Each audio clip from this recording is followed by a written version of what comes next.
We have released the report on the status of Web3 Games by DappRadar in partnership with the Blockchain Game Alliance.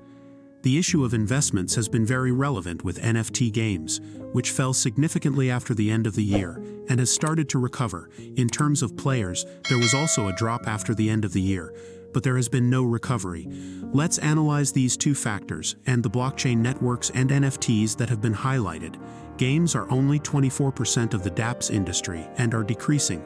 The beginning of the year was not very good for Web3 Games since December 2024, when the maximum DAU, daily unique active wallets, was reached, passing the 7.5 DAU range.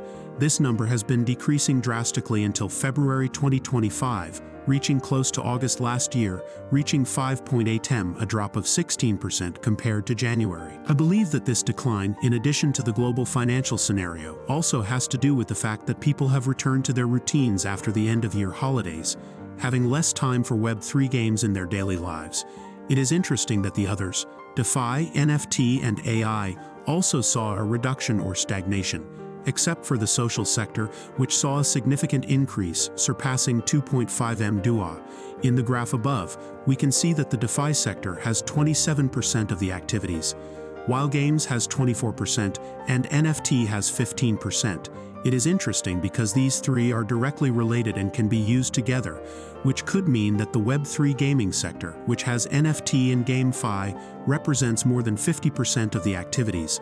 This is because NFTs are generally used in games, and games generate tokens that can be converted into tokens to use in DeFis to take advantage of the effect of compound interest and let the tokens work for you. Thus, there is an entire ecosystem linked to crypto games. Blockchain networks x Web3 games. Another interesting topic to explore is the blockchain networks that Web3 games have chosen to operate on. In the top positions, we have some networks with not so well-known games.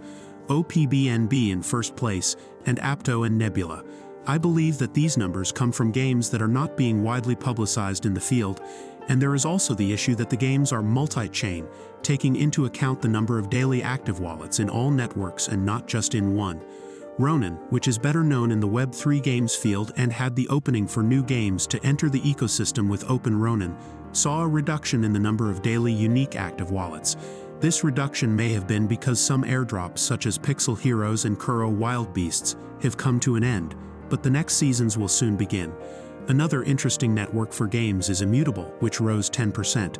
It is also interesting to keep an eye on Abstract, which has received a lot of attention and was recently launched.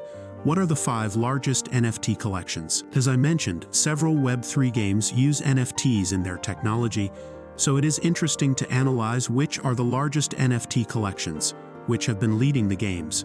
Axie is very relevant since it occupies 2 positions, having a 17% reduction in February, but continues with a volume above $1 million. Sorare is a game focused on soccer with a volume close to 4M. How are the investments in Web3 games? November and December were the months with the highest investments, but it seems that it has become very difficult since there was a large drop in January with only $16 million. However, in February, we had a significant increase to 55M. However, even with this increase in February, we have several studios closing their doors or moving to Web 2 due to lack of revenue and investments in the projects. Therefore, even with the increase in investments, it is still very difficult for the studios to be able to capitalize. What do you think of the recent situation of Web3 games? Do you think it will improve or not throughout 2025? Share your thoughts in the comments. If you liked the video, leave a like and subscribe to the channel so that the video can reach more people.